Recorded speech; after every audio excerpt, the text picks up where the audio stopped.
All right, everybody. Well, it is the top of the hour. We can hear the bells ringing over at Montana Hall here in Bozeman. And so you know what that means. We're ready to start off with our webinar this evening. I want to, again, thank you all so much for your time tonight to learn a little bit about what to expect through your upcoming orientation programming here with Montana State University. And for anyone who I haven't had an opportunity to meet throughout your college search and decision processes, my name is Anders Groseth. I work in the Office of Admissions as our Associate Director for Recruitment. And luckily for you, I'm the person who you're going to hear from the least this evening. We have a wonderful set of panelists that are going to be on with us tonight to talk through exactly what this is all about, what to expect out of your orientation programming that's going to set you up for success here at Montana State University. So before I introduce you to our panelists, I want to cover a couple of quick housekeeping items with you. If anybody is logging on from across the country and you see my lips moving, but you're not hearing anything come through your speakers, we have our toll-free information. You can call into this webinar, so you can watch on your computer or your phone and then call in from a different line. If that's what you need to do, more the merrier. We just want to make sure that you get this information in whatever form or fashion is most accessible for you. And so you can see that toll-free line or the toll line right below it with our access codes and our passwords for tonight's orientation webinar. So the access code, just in case you can hear me, but maybe you can't see me, is 2331-943-8300. And our password is going to be Bobcats ! And the first B in Bobcats is capitalized. And so from a phone, you're going to dial 262-22870. So for anyone who's having any sort of technical issues thus far, please feel free to log in and call in however it works best for you. And throughout the evening, we know that this is a busy time of year between practices and graduations and end-of-year concerts and showcases. There's a lot going on. And so for whatever reason, if you need to log off this evening, but you feel like you're going to miss some of the information that you're really looking for, you can see that URL there at the bottom of your screen. That's where we post every single webinar that we host throughout the year. So whether you want to go back and look at other recordings and pick up some information that you might have missed, or just need to reference this webinar again, you can always catch our webinars on our Webinar Wednesday homepage, and then we're going to make sure to have this posted for you by the end of the day tomorrow once we have it exported. So with that, the other item that I would like to mention is how to engage with us and how we can engage with you throughout the evening tonight. And so down in the bottom right-hand corner of your screen, you'll see a little box that says apps. It's like three little boxes and a plus sign. If you click on that, you'll find an option for Slido. And Slido is an app that runs through WebEx that will allow you to ask us questions throughout the evening. And so what you can do is if you go on there and log in, I'm about to launch a real quick question. I want to know where you're joining us from this evening, be it down the street here in Bozeman or all the way across the country or globally. I want to know where you're logging in from this evening just to make sure that you're able to access this Slido app. And so again, bottom right-hand corner, click the apps button and then select Slido. And then what you will find is that I have just launched a question. Where are you joining us from? And so if you want to, go ahead and engage with that. And we'll get a little word cluster, a little word map coming in. Seeing lots of people logging in and typing in. I thank you so much for doing that. The other thing that you'll be able to find in Slido is a Q&A app, and that will allow our admissions staff who's on hand to answer each of your questions individually instead of just sending it out into the ether. So. And then last but not least, Shannon, who I'm about to introduce here, Shannon and her team are also online this evening. And so orientation@montana.edu. If you have any questions whatsoever, be they tonight, tomorrow, or next week or next month, their team is awesome. And they're here to help you out. And they want to make sure that everything is in place for you to get here for orientation and have that good first impression of Montana State University. So with that, I'm going to bow out. Our team is on hand to help answer those questions that you might have, and we hope that you'll send them in. But it is my honor, it's my pleasure to introduce to you my friend Shannon Bangen. She is our Director of Orientation here at Montana State University. She pours herself into this program that you're going to engage with and already are engaging with, hopefully some of you. And I'm going to hand it over to her, and she's going to guide you through the kind of what to expect process. And then I'll come back on at the very end where we're hopefully going to leave some time for some live question and answer. So I appreciate your time this evening. And Shannon, you're up. Thanks so much, Anders. Hi, everyone. mentioned, my name is Shannon Bangan. I serve as our Director of Orientation here at MSU. I am a real person behind all of the emails and hopefully a friendly face for many of you that have had the chance to visit campus throughout the year.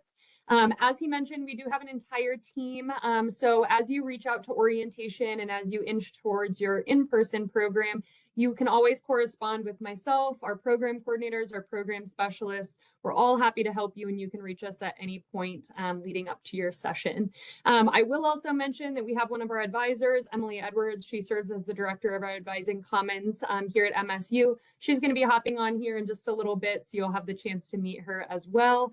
And I always like to put in a quick plug that we also have a bunch of orientation leaders that you'll have the chance to meet when you join us here on campus. So get excited. The orientation leaders essentially act as peer mentors or peer leaders to you throughout your program. And so they're going to be a really big resource for you in being able to share in their own experiences when you join us.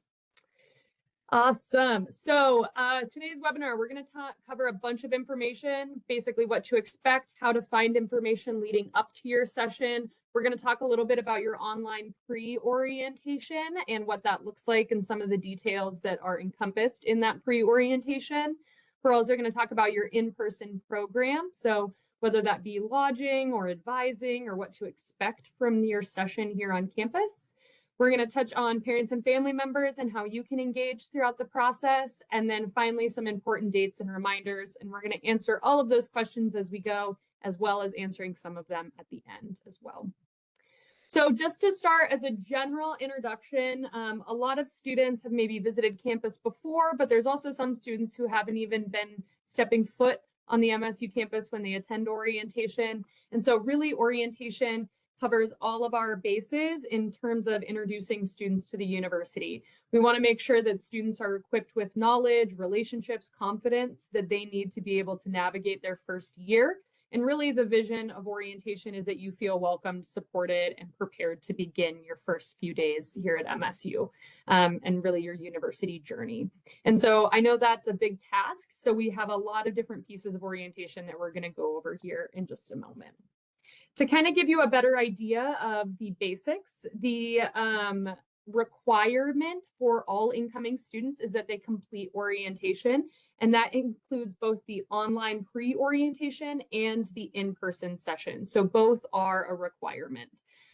With that, the optional parent and family program coincides with our student session. It's not an expectation that parents join us here on campus during orientation, but we welcome them. We have a separate program that allows them to learn a little bit more about what to expect and how to support their student.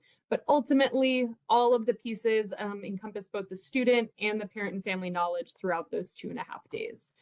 On the right there, you're going to see a lot of important dates and reminders. So feel free to take a picture of that, and then we're going to touch on those as we go as well. The first big thing that I always like to highlight is how to find orientation information. The first thing is that making sure you have updated contact information on file is really critical for us here in the Office of Admissions. When you log into your My MSU checklist, there is going to be personal information right up at the top, and you're going to have your email address as well as your parents and family members listed out there.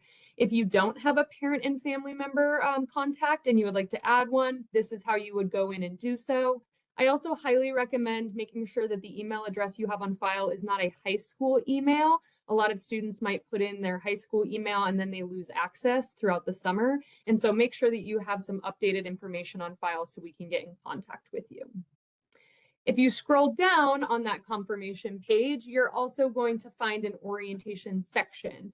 In the orientation section, it's going to show you if you've registered for orientation, which session you're registered for, and a parent and family registration if your family member is also joining us. If you are not registered for the parent and family orientation, this line item won't generate, so you will just see the student check mark. So if you would like to add a parent and family member but didn't previously register them, just email orientation@montana.edu and we can go ahead and add your parents and family members to your existing student registration. The confirmation page is really critical because this is where you're going to find all of the important nitty-gritty details. You do have to follow the instructions and read a little bit where it says click here to view your confirmation page, And then that's going to take you to your personalized confirmation page, which shows you information for your specific section. So this is an example for our first session. You can see at the top there, we have 6 big buckets or headers, and that includes everything from the program overview, how to log into online orientation, all of the details of your in-person program, FAQs, if you run into technology help, and more.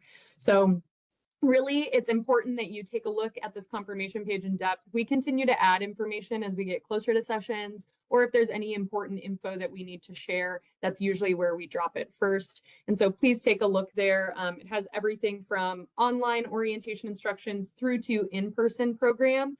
The things that I always like to highlight for the in-person program is that's where you're going to find your parking pass. That's also where you're going to find check-in instructions, a packing list. If anyone needs to arrive early or stay late, we'll touch on that a little bit later, but that's how you can sign up for that. And so this is really an important page because it has all of those details for a lot of our common questions that we get. For online pre-orientation, this is going to be a big part of making sure that you have a successful start here at MSU. The online pre-orientation is essentially a lot of transactional items that we ask that you complete in preparation for your in-person program. So the deadline for your online pre-orientation is the Wednesday prior to your in-person program. And so for our Orientation 1 students, that's coming up this next week, you'll have your pre-orientation deadline, and we ask that you complete that before you then join us on campus for our first session, which is June 8th through the 10th. The goal of online pre-orientation is to make sure that you have all of your boxes checked, then you're ready to register for classes when you come. So this includes items such as math and writing placement, lifting immunization holds, completing your orientation questionnaire, confirming your major. It has some details about degree requirements. It's really going to be kind of the foundational knowledge and check boxes that we need you to have before you join us in person. It is entirely self-paced. I've gotten a few emails from parents or kids saying, hey, I missed this. How can I log in? Ultimately, you can log in whenever you would like. It's not based on a particular time, and you have the flexibility to log in whenever you feel most comfortable and confident. And so I really encourage you to think that through when you're looking at things like math and writing placement or completing some of those checklist items. Really give yourself the time and energy and space to be able to participate in that. If you run into any questions in terms of logging into online orientation, please let us know. It is in a platform which we call Canvas, and you do have to reset your password the first time that you log into Canvas. So keep that in mind. But once you do it the first time, you don't have to keep logging in and resetting it every time you move through your pre-orientation. It's just that first time. It's a security measure for us now that you're confirmed and attending MSU. Awesome. And then a big part of the online pre-orientation is completing some of our checklist items, which help you prepare for advising and class registration. And so I see that Emily Edwards is on the line here. She can introduce herself and then also kind of walk you through some of these pieces. Hi, Shannon. It's nice to see you, everybody. We're so glad that you're joining us tonight to learn about orientation and to get started here at MSU. So as Shannon mentioned, my name is Emily Edwards. I'm the Director of Advising Commons at Montana State University. My team is about 40 advisors who are most likely the individuals who are going to help your students pick out their classes and get registered for their first semester at MSU. So we want to spend a little bit of time talking about how you can prepare before you come to campus for both advising and registration. So Shannon has provided this helpful checklist on the screen for you. She's been talking about the online or pre-orientation requirements that we ask you to do before the Wednesday before your orientation session. And I'm going to spend a little bit of time talking about placement, specifically with math and writing. But to highlight some of these other items on the checklist, we're asking each student to send their official test scores for the ACT or SAT to MSU directly from the testing agency. While this hasn't been a requirement of your admittance into MSU, we use these scores for placement. It's one of the methods that we use. Having unofficial copies with you during orientation can be helpful, but if we're going to rely on these for your placement, we need official copies as well. We're also asking all students to send in their final college level transcripts and their AP and IB scores. These need to come directly from the awarding institution. So if you've taken AP Calc or AP US History, we'll need those scores sent to MSU from College Board. We recognize some students probably haven't received scores yet for classes that they took this year. When you meet with your advisor, you'll be able to share a list of what it is that you've taken, and we'll still need those final scores sent here to MSU. Your high school transcripts, we don't need for orientation, but we will need official transcripts from your high school as well. And then finally, we ask that you lift any holds on your account. Immunization holds, as well as holds from other Montana University system schools, or if maybe you had applied to another campus, but haven't closed out your records there, we'd ask that you take care of that before you come to MSU so we don't face any challenges in helping you get registered. So, Shannon, I'm ready.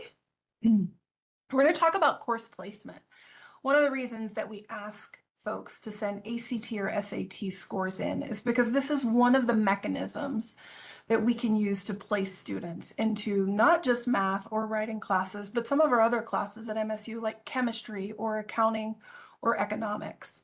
So all of our students are required to have a math and writing placement to be able to be registered in their courses. During orientation, we will talk with each student. We're going to talk with you individually. We'll be able to answer your questions about what are your degree requirements, how much math do you have to take, how many writing classes do you need. But each degree requires at least one of those. And as I've mentioned, some degrees have requirements that ultimately are going to ask you to take multiple math classes as well, or just require a certain level of math proficiency for other courses. You can see your current placement in your My MSU checklist, which Shannon has referenced before. If you don't see a placement there, or if you feel like, hey, that placement isn't the best indication of my abilities, we want you to take the EdReady initial placement. This is our placement tool that we have aligned with our math levels, so we know, based on how you do in that initial placement, what your success will likely be in your next math course here at MSU. College level credit for a math and writing class can count, but we need that credit to be evaluated as a prerequisite for the course you'd like to enroll in. And so I'll talk a little bit about that with some examples for math, but for right now, let's go ahead and talk about writing placement. So we have 4 different ways that our students can be placed into our writing class. And similarly with our math placement, we will take your highest placement. So if you have multiple sources, if you have AP credit, we'll use that. If your GPA is higher than your ACT score, we'll use that for your writing placement. We also use our EdReady writing placement tool, which is part of your online pre-orientation. So at MSU, we're always going to take your highest placement to put you in the best course for you. Our goal is to make sure that you're able to start a class that is going to challenge you appropriately, that's going to give you the background information, the knowledge that you need to be successful in your other courses at MSU. So sometimes our students might need to take, like at level 200, that RIT 001 and 101, where they get a little extra support. And sometimes our students are exempt from writing based on their placement criteria. In either of these situations, your academic advisor will talk with you individually about what's the best class for you. And if you are exempt, what are other options that you can take for different courses in your first semester. Now we're going to talk about math. And we like to talk about these two first because it's a big part of how you get started here at MSU, and they're really important. So it's why we're asking everybody to go ahead and take that EdReady initial placement for math, as well as writing. So the different ways that you can earn your placement or receive your placement for math is your ACT or SAT score, our EdReady placement, also in your online pre-orientation, and then college level coursework. So we can use AP scores if you have the score, anything starting at a 3 or higher.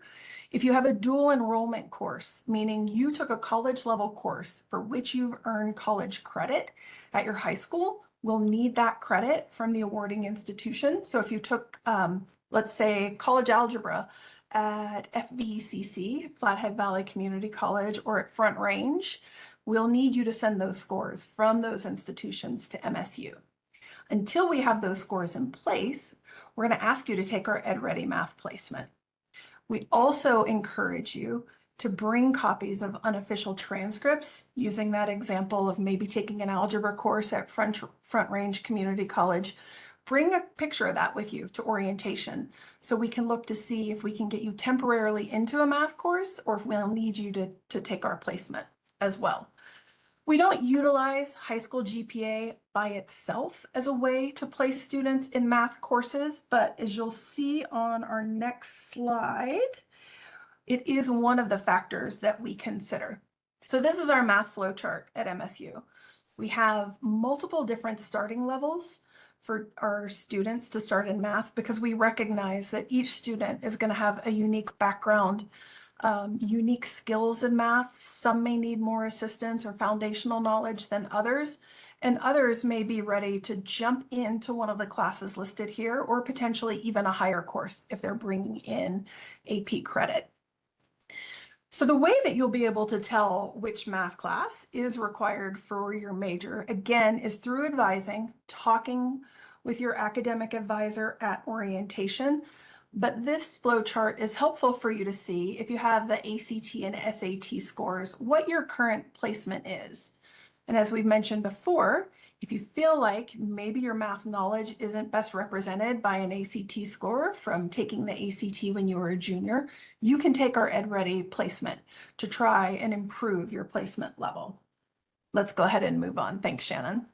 And I'll add in one clarifying point too, or just want to reemphasize, this ACT or SAT scores are going to be your math specific scores, not your composite score. And so that is a really common question that we get from students as they look at their overall score. We're specifically looking at that math subset score when you're using this flow chart to identify your placement. Thank you for sharing that. That's perfect. Okay, so like we were just talking about, if your math placement is lower than the starting sequence for your major, we're going to have you take the EdReady initial math placement. We want you to take this at a time where you can dedicate time to it, where you're not feeling stressed, because this will be your starting point for our placement. And once you take that initial EdReady math placement, the next day you'll be able to see what your placement level is in that My MSU checklist. And then, even then, if you think, you know what, maybe I haven't taken math for a little while, I'm feeling a little bit rusty, you then have an option to work through what we call our study path to see, are you able, do you have that knowledge to be successful in a course at a higher level? And if you do, following that study path, same thing, you'll be able to move up into a different course and your advisor can help you with that process. If your math placement is higher than the starting sequence for your major, then you have some choices, right? You can start at that highest level math class. You don't necessarily have to. If you have a level 500 placement, but you're going to be a business major or a sociology major, your major won't require math at that high level. So we can talk to you about the best class for you to take when we're with you at orientation. Thanks, Shannon. Awesome.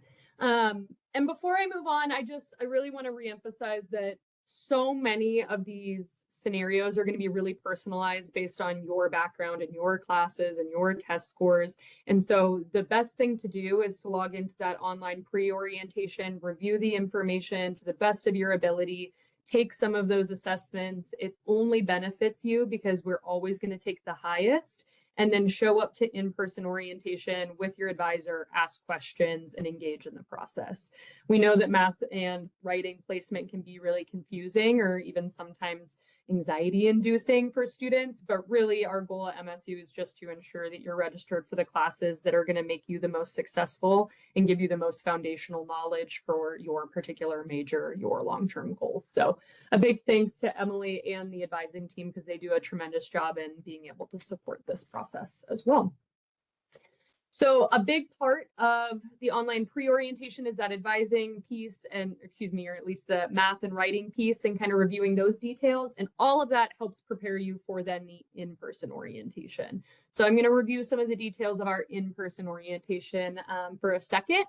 So the program itself is 2.5 days and all of the program is required. So you can't just attend a portion of it or you can't leave early. Ultimately, when you join us here on campus, you're required to stay on campus, participate in the full program, and then make sure that you've completed all of your items for a successful start here at MSU.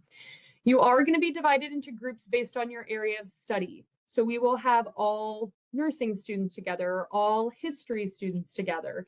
That is really a way for us to make sure that you're getting into the right advising sessions and talking to the right people. But it also is really fun because you get the chance to meet other students that are going to be in your classes and in your major in the fall. So it's a really nice introduction to your area of study. Class registration is part of the in-person orientation. It's on the last day. It's on that Wednesday. And you do stay on campus throughout the program. And so you are in our residence halls. It is not necessarily the residence hall that you will be placed in for the fall semester. And we are going to send you that information in advance of your in-person program. And so you will receive an email and you will know where you're staying a couple days before you even show up here on campus. The lodging itself is covering Monday night and Tuesday night, and then meals will start on Monday for lunch and then all the way through Wednesday for breakfast. So you're fully covered. You don't have to anticipate any additional fees or anything like that during the program. Those pieces are just part of your registration. Let's say that you're really curious about what kind of group you're going to be with or who your orientation leader is. Please make sure that you check your email. We send out an email the Wednesday prior to your in-person program, and that's going to include your housing assignment for orientation and a QR code. The QR code is going to be where you show up at orientation, you scan your QR code to check in, and then you go up to your assigned residence hall floor and check in with your orientation leader. So it's a really easy process. If you walk in, you have that QR code ready, and then you take your bags up to your room. When you meet your orientation leader, they'll provide you a bunch of information, a bag, a packet, your schedule, a room key, and that's when you can then move into your room, drop your bags. You're going to be assigned in a room based on your area of study, like I said, in a same gender room, but you will be in a co-ed residence hall, separate bathrooms as well. And then ultimately that check-in time frame is 8:30 to 10:30 on Monday.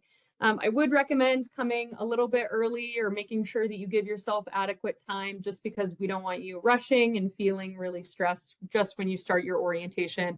Make sure that you have a little bit of time to get settled and to make sure you have all of your materials for your first session. If you are arriving on Sunday, or if you need to extend your stay through Wednesday night, you can sign up for additional housing. That is going to be on your orientation confirmation page. It's also this URL that's linked on the page here. Essentially, you can go in there and based on the orientation session that you're signed up for, then you can add an early stay or a late stay based on that. So just make sure as you plan travel to keep that in mind in the event that you are coming early or staying late. When you come for orientation, we have a couple different residence halls that we are going to be using. So for orientation this summer, we will be in North Hedges, Yellowstone, and Roski, our 3 residence halls that are on the west side of campus. And so when you come in, we encourage you to park in the parking lots 1 or 2. Your parking credential that is on the online confirmation page allows you to park in these spots. It's essentially a printed piece of paper that you can stick in your dash, and you can just keep your car in those parking lots throughout the entire duration of the program. Then once you've parked your vehicle, you can go on in, check in, scan that QR code, go meet your orientation leader. If you are staying on campus as a parent or family member, we'll touch on that in just a moment, but for this map, you can see that parent housing is going to be down in Highlight Hall. And so your parking credential also covers lot 26 and 28.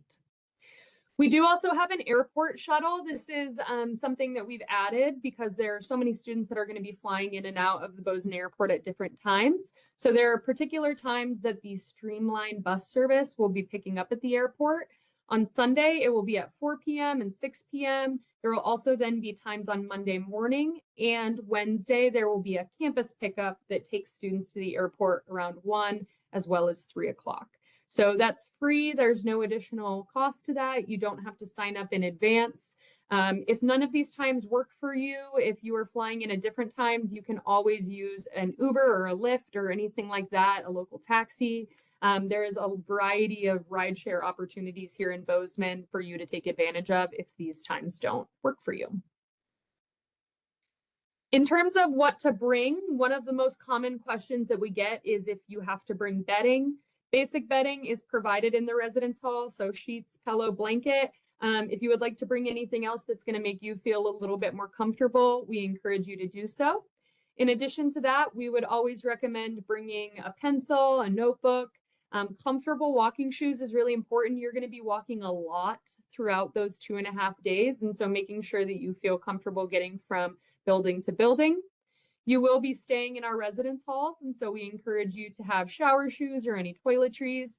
And then again, unofficial copies of any of the records or documents that are going to help you with class registration. And this list is also on the confirmation page if you'd like to reference it in the future. For the in-person schedule, what you can anticipate is that on Monday, you're going to check in the morning. There is a big welcome. We feed you lunch. And then you kick off some of your sessions that are focused around academics. So there's a couple academic sessions in the afternoon, as well as some optional sessions for you to take advantage of. There are late night activities on both Monday and Tuesday. And so this is an opportunity for you to meet your roommate, go bowling, check out the bookstore, use the rock climbing wall in the wellness center. I could go on and on. But those evening activities are a really natural downtime for you to connect with other incoming students. You then wake up on Tuesday, you're going to have an introduction to your academic area of study, and then you're going to go off to academic advising. So again, a really critical part of the orientation program. In the afternoon on Tuesday, we have some different sessions that take place, as well as our orientation information fair. So if you imagine a bunch of different tables with clubs and organizations, fraternities and sororities, club sports, Bozeman organizations, it's a whole room filled for you to take advantage of and ask questions. And then on Wednesday, you wake up and you register for classes. And so everything that we do on Monday and Tuesday is leading up to that big class registration piece on Wednesday. We always like to say that the closing or kind of concluding time for orientation and checkout is around 2 p.m. at the latest. Typically, it is much earlier than that, but this is just our way of making sure that if you have any other questions or things that you need to do while on campus, you have time to do so. Really, it's probably more traditionally closer to about 12 o'clock that all of our students have been kind of registered, gotten their questions answered, and they're moving on. There are example schedules that are on the confirmation page. So if you'd like to see what the schedules looked like last year, highly recommend that. That's a really common question that we get from parents, is seeing an example schedule. So that is available for you to reference. Because we've talked about advising and some of the pieces that kind of feed into that as well, I'm going to ask Emily to kind of jump back in and talk a little bit about what that looks like during the in-person program. Thanks, Shannon. I also have taken a look at the questions coming in on the Q&A, and you all are asking great questions. Keep them coming in, but hopefully you're finding this helpful. So advising and registration isn't the only part of orientation, right? You're going to get to meet new classmates, new friends. You're going to get a sense of our campus, but advising and registration, we recognize, is a big part of it. And so I want to talk a little bit about what that looks like, the different roles that folks will play when it comes to academic advising here at MSU. So each student at MSU will be assigned to an academic advisor. That academic advisor is going to be focused in your student's area of study. If you have a student who's undecided or exploring options, we even have academic advisors who are focused in helping those students figure out what it is that they want to do with their major. And I would like to give my very not so subtle plug to say it's okay if your student is undecided. It's really normal for our students. It's also normal for our students to change majors. So if your students have multiple ideas in mind for things that they want to study, their academic advisor and their orientation leader too are going to be really helpful resources for them starting at orientation. So during advising, our advisors are going to talk about major requirements with students, but pretty broadly, because we do have limited time and because we know our students are going to be learning a lot. So we want to give them an overview of their degree, but we really want to focus on what is the key information our students need to be successful in their first semester. So we'll talk about first semester courses with them. We'll make sure that students know how to get in touch with their academic advisor. And then we'll meet with each student individually. Students may start in a large group or, 20 to 40 students in a group, but we'll have multiple advisors, we'll have multiple orientation leaders in each room, and we'll use the larger group sessions to share common information for students about these are your major classes or what you might take for your first semester in nursing. But before the student leaves advising, they will connect one-on-one with an academic advisor who will answer their questions, who will share ideas, resources with them, and who'll look at their class list and say, hey, these look good. You're good to go to register tomorrow morning. So in that same session, for the students, this is their chance to ask the questions that they have. If they have concerns about math placement that we've talked about, if they want to learn about clubs within their college or other opportunities, if they want to talk about, what they can do outside of the classroom to find other interests, advisors as well as orientation leaders who are also in these sessions are great resources for our students. And we also want our students to share information about themselves. So we're going to ask you to be open and honest with us. So we know what are the areas that you're really good in and that you want to try. What are the things that you want to, maybe take it a little bit easy subject-wise in your first semester, because our whole goal is to help you find a group of classes in your first semester that are going to set you on your path here at MSU. They're going to spark your interest, then are going to build that foundation and make sure that you're meeting degree requirements along the way. And this looks different for every student, knowing that some students may come in with credits, some students may need some developmental or some extra supportive coursework.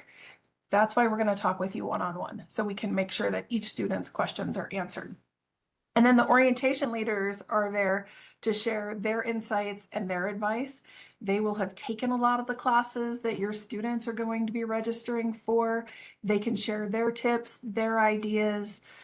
They can help them feel okay about like, yes, you can absolutely make it between Gaines Hall and Wilson Hall in the 10-minute passing period. So our orientation leaders are a key part of this. And they work hand in hand with the advisors to guide your students during advising. So after advising, your students are going to have their list of classes to register for. So once they go into the registration lab, which happens on Wednesday, they're also going to be using some of our pretty slick software that we have at MSU that makes scheduling pretty easy, right? It shows students different schedule options. Advisors, orientation leaders, the admissions team, as well as our registrar's team is going to be there to help. The first time you log into the software, we don't want the students to have to do that alone. So we're going to have a whole team there who can help you if you run into any bumps or if you have any additional questions as well. So you won't have to register alone. We'll make sure that you're registered for the right credits and we'll help you along the way. And then after registration and after orientation, our academic advisors, we're going to go back in and we're going to look at what all of our students registered for.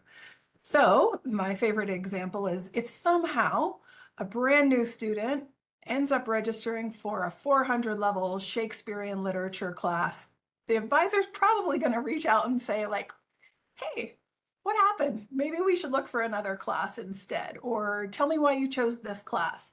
So we take a look at our notes from when we meet with the students, and then we look at what the student registers for. If we notice any significant gaps, or if a student all of a sudden seemed to pivot and choose different courses, we're going to reach out and see if the student needs more help, and to make sure that they were able to register for the right classes.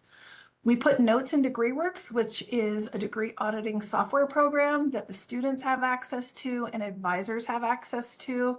As I mentioned, we'll reach out if we have questions, but we're also here throughout the summer. We don't just work the academic year.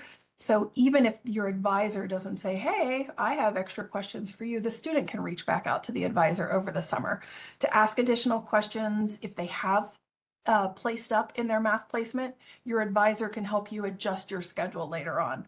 So we'd be happy to help students throughout the summer, beyond orientation, and certainly before they come back in August for classes. Awesome. Thanks, Sam. Another critical piece of your orientation is that a lot of parents and family members join. So we want to touch a little bit on what family can expect from the process. When your student registered for orientation, they had the option to register for the additional parent and family orientation. So if you're already registered, you're going to see that check mark and the confirmation page listed in the My MSU checklist. If you are not yet registered but would like to add yourself, email us orientation@montana.edu. We'll make sure that you get registered for this session as well. The session itself, it coincides with our student program, but ultimately it's separate. We really see this as a student step forward in their education. And so parents and family members are hearing a lot of the same information, but students are going to be off with their orientation group for those 2.5 days, really focused on what they can be doing to meet new students, meet other friends, meet their advisor, and make sure that they're going to be ready to go. The parent and family program is entirely pick and choose. It's optional. And so you can really come and go as you need. You want to attend some sessions and then you have dinner plans later, great. So it's really flexible. And then ultimately the sessions itself just covers the program, your participation in the program. And so if you are staying here in Bozeman, you are responsible for lodging and majority of meals. So we have a couple options to highlight. If you would like to stay in Bozeman, we have a page that on our confirmation page and also linked there at the bottom.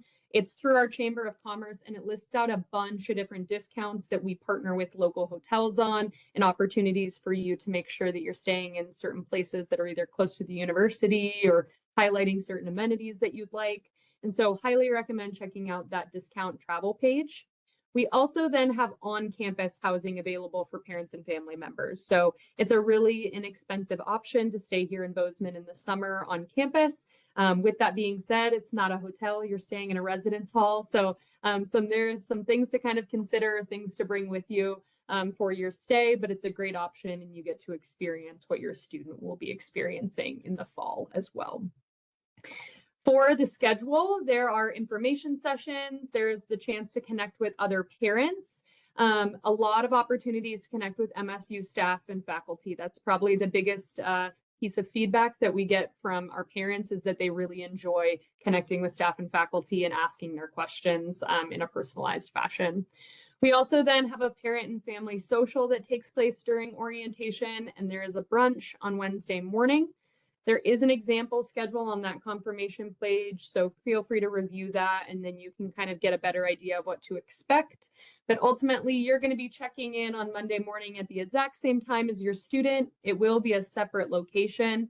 So most commonly, we have our parents drop off the student's checking in, they say goodbye. They then move up towards the Strand Union building or the sub, and they kick off the parent and family program in the morning. All right, so we've covered a lot of different information here. And so I have some final kind of reminders, deadlines, important things to keep in mind.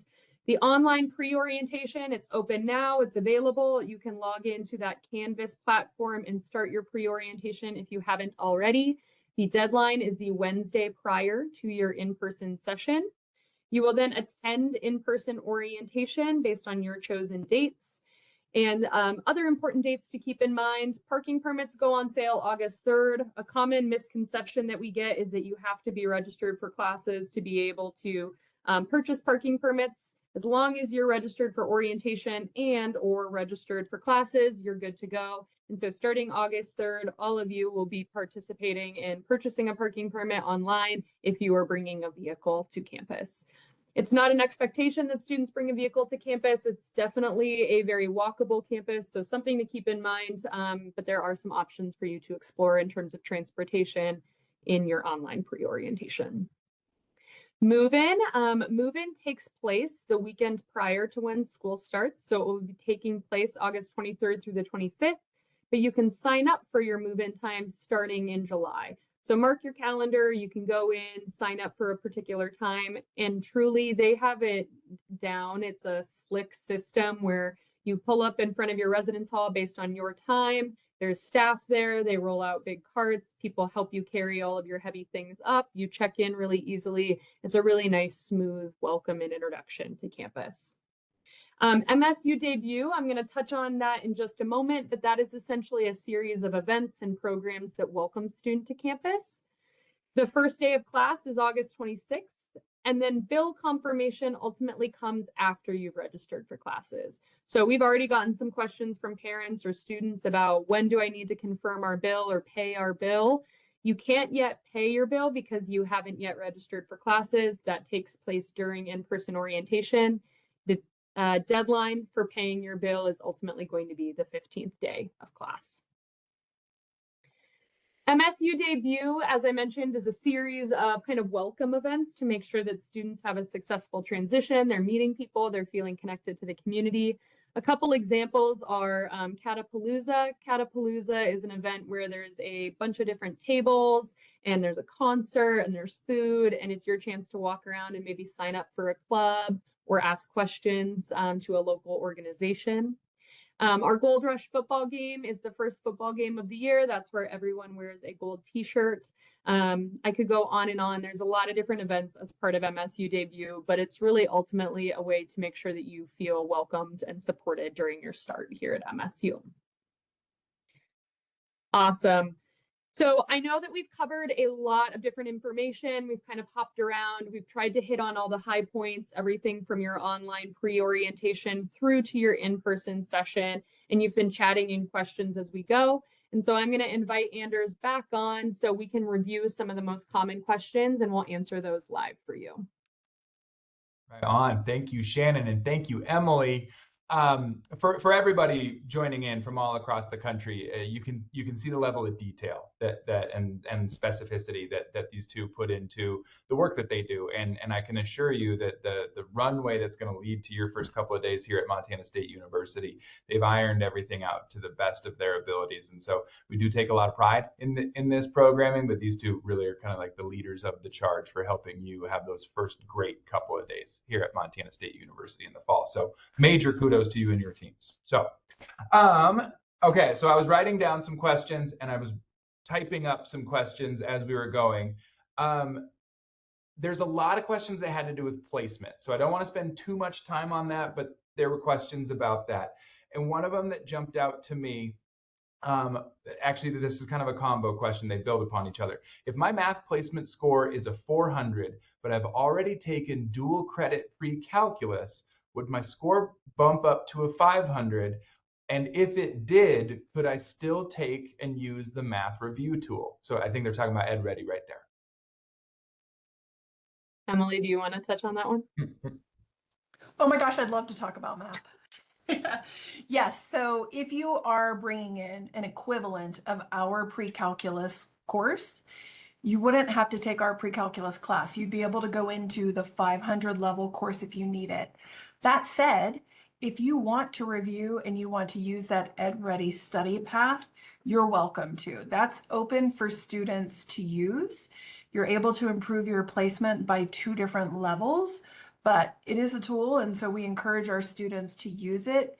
It may not sound like, the most fun in the world for students to do math over summer before they come to MSU, but spending extra time working on math now can really make a difference for our students before they jump into college courses here. Cool. As I mentioned, kind of a combo question. So now I'm going to my notepad. We had somebody write in who's going to be taking a local community college course after they've attended orientation. And so can y'all talk about maybe like registering for a class that potentially could be changed based on college credit and how that happens, and if a student can change their schedule after they're registered for it? Can I go? Yeah. Okay, thanks. So if you can bring the title of the course, where you're taking it from, if you by chance have a course description, that can be really helpful too. We may not be able to register you for the next course until we see what your grade is, but knowing what that class is will help us when we're talking with you about your fall classes. If, for example, it were a sociology class, we might say, okay, it looks like you're going to have a social science core. Let's steer away from that for your fall courses, and we'll find other things for you to take. And we can absolutely help you change your classes after orientation. If you have new placements, if you have other credits that we can share, we'd be happy to reconnect with you. Rad, right on. This question was coming in literally as you were talking about it.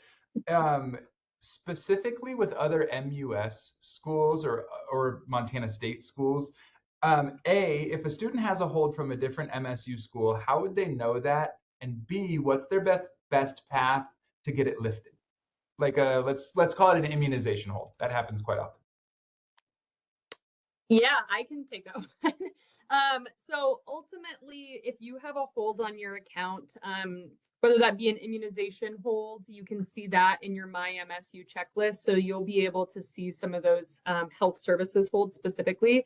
With the MUS holds, we specifically target students that we know have those holds, and we send them emails and text messages and call them. And so please know that if you're getting outreach about that, that ultimately that's us trying to make sure that you have that hold lifted. It's usually a small number of students, so don't let that alarm you if you're coming in from the state of Montana. It's not like all of those students are going to see those holds reflected, but it will be helpful to us if you reach out to that specific institution. So for example, MSU Billings, contact their registrar's office, then make sure that you're good to go here at MSU so we can move forward with class registration. Wonderful. Thank you. One of the questions that I copied over, and apologies because I think we talked about this after you had typed in this question, so I'm not picking on you. Can you please remind me how to find my confirmation for housing at orientation for my family? Yeah, that's a great question. So to just kind of reiterate, the student is required to stay on campus and student housing is guaranteed. That's part of their registration. Parents and family members can sign up for the parent and family orientation, but you are not signing up for housing when you register for the program. You do have to take a second step of requesting on-campus housing. And so when you go on to the confirmation page, if you decide to request the parent and family housing, you do have to go through a separate step, and then it will send you a confirmation email when you've registered. And then you should also receive some communication within the week leading up to orientation confirming that. We don't separately list parent and family housing in the checklist. And so that is something that we would recommend making sure you check your email and or working with our housing team just to make sure you have that. We have an updated list every week or so. So if you reach out to our team, we could potentially confirm that, but a couple of different recommendations or routes there. Cool. From actually both of your sides, the advising side and the programmatic side, this is not every single student, but can you talk about the relationship between academic or major course registration and advising and students who are engaging with the Honors College and how that happens for that select group of students? Yeah, I'll touch on the programmatic side and then hand it over to Emily. So students that are a member of the Honors College and or students that are still interested in applying can attend a session on Monday afternoon. And that's where you'll meet Honors College staff, hear about the college and the expectations, as well as hear about some of those required courses. And then when you go to advising on Tuesday, Emily can touch on this, but they'll walk you through some of those course options. You don't participate in like a completely separate registration lab or a completely separate process. It's really just built into part of your academic advising experience. Yeah, just letting your academic advisor know that you're participating in the Honors College program or that you're applying for it at this point, it will help us know which classes to advise you in. There are the honors seminars that students take in their first semester, and sometimes students might take a second or an additional honors course in their first semester, but it's major dependent, it's student interest dependent. So we'll talk with you one-on-one about that. And we work closely with the Honors College. So you will have an assigned academic advisor in your major, as well as you'll have folks who you can work with in the Honors College who can also help you with their requirements or additional questions you may have about scholarships or opportunities within honors.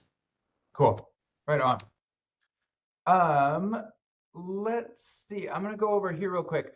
Does MSU have freshman interest groups where a group of students take 2 or 3 classes together in order for the socialization aspect of first semester on campus? Yeah.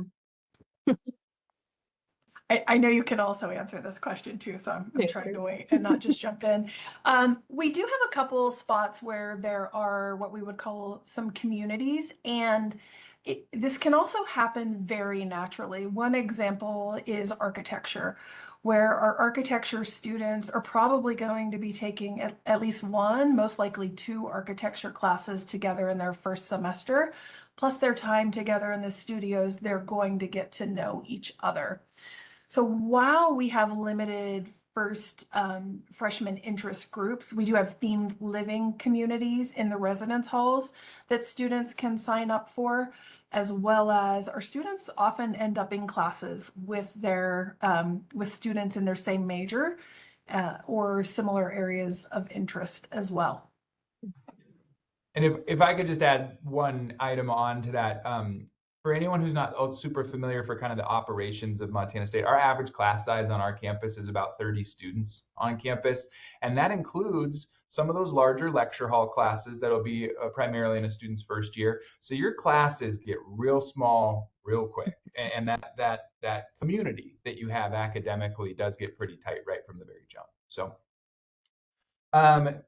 Shannon, you will love this question. Take pride in it, you and your whole team. Am I able to reference my pre or online orientation after I've completed it? Yeah, that's a great question. So we leave your pre-orientation in Canvas live through the first start of your school. And so you can refer back to it throughout the course of the entire summer. We are also going to launch a couple reminders and kind of things right before school starts in August. And so, for example, if you do pre-orientation in May and you attend orientation in June, sometimes you don't always then think about some of the things that you learned 3 months ago when you join us here on campus in August. And so that second launch of the pre-orientation is just some timely reminders, making sure that you've uploaded your photo for your student ID, that you've purchased a parking permit, or that you understand where to buy your class materials, or you've paid your bill. And so that's going to release closer to August, about 2 weeks in advance of when school starts, and then that pre-orientation still stays open. So a really common example is that students learn about how to confirm or pay their bill, but they might not actually do it for a few months. You can refer back to those videos when the time comes. Fabulous. Cool. Let's see. This actually I thought was a great question. For the programmatic side of things, there's so many students that'll be coming here that this might actually be, aside from like a summer camp, it might be their first time living, even if it's temporarily outside the house. How are dietary restrictions handled for students during orientation, and does that care follow through into the fall semester? It's a great question. So ultimately, we have a couple different things that I can kind of touch on in terms of dietary restrictions. Our residence halls and dining halls essentially have specific areas for students that are maybe intolerant of particular things or allergic to particular things. And so there's dedicated spaces already built into our dining halls to kind of make sure that students have options when they come. With that as well, we have a dietary staff member on campus, a nutritionist who can always help, whether that be walking you through the dining hall, answering your questions in advance, or even establishing kind of a more long-term meal plan if necessary.